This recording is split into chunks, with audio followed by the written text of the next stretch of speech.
मेरा सवाल आप तीनों से ही है कि जैसे हमने अभी बात करी कि ऑप्शनल जो रखना चाहिए थोड़ा इजी या थोड़ा इंटरेस्टिंग या जिसमें आपका सबसे बेस्ट हो वो रखना चाहिए, या थोड़ा कम टाइम ले और प्रिपरेशन इजी हो जाए। तो इंटरव्यू हमने प्रीलिम्स कर लिया, मेंस में कर लिया, मार्क्स के लिए हमने अच्छा ऑप्शनल चूज़ कर लिया, बट जब इंटरव्यू के टाइम पे क्या उसको कैसे जज किया जाता है? आप तीनों का इंटरव्यू एक्सपीरियंस क्या था, कैसा था उस टाइम पे? मेरा इंटरव्यू एक्सपीरियंस तो बहुत ही अच्छा था क्योंकि मुझे बहुत अच्छे मार्क्स मिले तो मैं वही सोचूंगी और मेरा पूरा इंटरव्यू एक्चुअली मेरा ऑप्शनल पे ही बेस्ड था। तो जैसे मेरा ऑप्शनल फ़िलासफ़ी है तो मेरा स्टार्टिंग से लेके एंड तक फ़िलासफ़ी के ही सारे क्वेश्चंस थे। कैसे जज करना है कि क्या चीज़ कितना मायने रखेगी, तो मुझे लगता है जो इंटरव्यू के ट्रांसक्रिप्ट्स होते हैं पुराने साल के और इस साल के भी जो जो बच्चे डाल रहे हैं, एक तो उसको देखना बहुत ज़रूरी है और साथ ही में जो चीज़ हम पढ़ते हुए आ रहे हैं उसमें हमारी अंडरस्टैंडिंग कितनी है।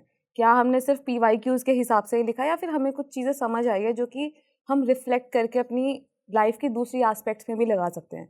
क्योंकि इंटरव्यू में वो यही जज करते हैं कि हमारा कितना क्रिटिकल एनालिसिस है और कैसे हम उसको अप्लाई कर सकते हैं रियल लाइफ सिचुएशंस में। तो ट्रांसक्रिप्ट्स देखना और साथ में एक सेल्फ रिफ्लेक्शन करना, जो भी चीज़ हम पढ़ रहे हैं उसके बारे में थोड़ी देर सोचना, ये बहुत ही ज़्यादा ज़रूरी है। सिर्फ पढ़ के याद कर लेने से नहीं होगा क्योंकि इंटरव्यू बोर्ड वाले समझ जाएंगे कि हाँ ये सिर्फ एक दिन की पढ़ाई करके याद करने वाली चीज़ है। थोड़ा सोचना उस बारे में कि हाँ कि क्या वो मेरे पब्लिक एडमिनिस्ट्रेशन में जो चीज़ मैं फ्यूचर में देख रही हूँ क्या वो हेल्प में आएगा, किस तरीके से हेल्प में आएगा और उसको एक्सप्लेन करने का तरीका। तो इसके लिए कोई आपका पार्टनर या कोई फ्रेंड होना चाहिए जिससे कि आप बात कर सको उसी लहजे में, उसी तरीके से।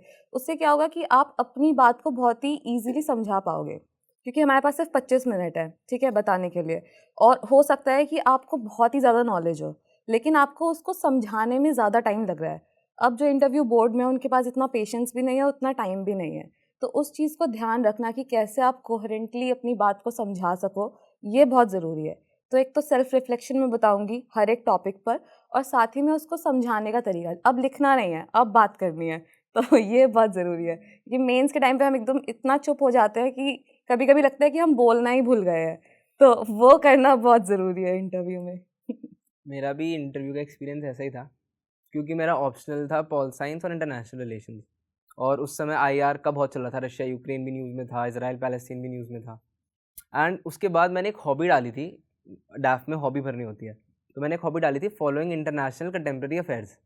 तो मेरा पूरा डैफ या पूरी personality they're judging based on my analysis of international relations.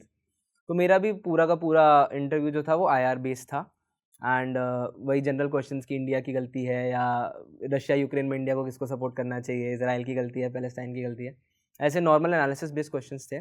और इसकी प्रिपरेशन में मैं एक चीज़ बोलूँगा, जैसे शुभ्रा मैम ने बताई कि ना, this exam is not about reading, this exam is about thinking.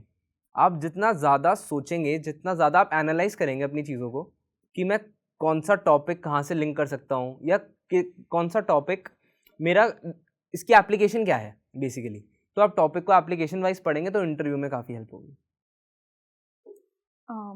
इसको आई थिंक इंटरव्यू तो बोलते भी नहीं, पर्सनालिटी टेस्ट बोलते हैं। तो there is a reason, because I think interview एक तरीके से आपकी नॉलेज चेक कर रहे हैं, वहाँ वो आपकी ओवरऑल पर्सनालिटी चेक कर रहे होते हैं। अब वो इंटरव्यू बहुत सब्जेक्टिव भी है। कुछ लोगों से सिर्फ जैसे बोला शुभ्रा मैम ने कि उनसे सिर्फ अपना ऑप्शनल रिलेटेड क्वेश्चंस आए, मेरे में हॉबीज से रिलेटेड क्वेश्चन थे सारे ही। तो वो उन पे डिपेंड कर जाता है वो क्या पूछ रहे हैं। Basically they are very knowledgeable persons, तो वो आपसे 25 मिनट की कॉन्वर्जेशन में समझ जाएंगे कि आपको कितना पता है क्या नहीं पता है। और थोड़ा लक फैक्टर भी यहाँ पे वर्क करता है।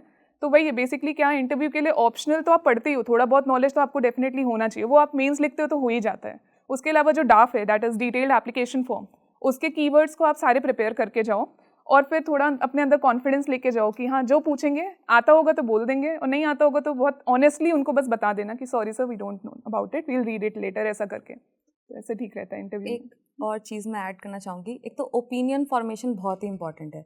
ये हर एक चीज़ पे अपना ओपिनियन बनाना है और सिर्फ ये नहीं कि अगर आपसे पूछे कि ये हमें तो दूसरी चीज़ ज़्यादा सही लगती है, तो आपको तरीके पता होने चाहिए खुद को जस्टिफाई करने के लिए। क्योंकि आप जब ओपिनियन बनाओगे तो एक बहुत ही इन्फॉर्म्ड ओपिनियन बनाओगे कि जो हम फाइनली जिस पोजीशन पर हम जाएंगे वहाँ पर हमारा ओपिनियन और उसके ऊपर किया हुआ काम भी बहुत ज़रूरी है। तो इंटरव्यू प्रोसेस में जो भी आप पढ़ रहे हो उसके ऊपर एक ओपिनियन होना चाहिए कि क्या अगर आप इस जगह पे होते तो आप क्या करते, या ये फ़िलॉसफ़ी में, जैसे मेरा फ़िलॉसफ़ी था, तो इसमें आपका क्या स्टांस है, क्या आपको वो रियल लाइफ में ऐसा लगता है कि हाँ ये चीज़ सही है, और सही नहीं है तो क्यों नहीं है। तो जैसे इंटरव्यू में बताते हैं कि आपने जो अपना ओपिनियन दिया उस पर अड़े रहो, ठीक है, ये ज़रूरी है, लेकिन साथ में आपको बहुत सारे जस्टिफिकेशन भी देने पड़ेंगे कि क्यों आप उसी पे अड़े रहे हो, है ना, क्योंकि अगर आप ठीक से जस्टिफाई नहीं कर पाओगे तो वो बोर्ड मेंबर्स भी समझ जाएंगे कि ये उतना सेल्फ इंट्रोस्पेक्टिव चीज़ नहीं है।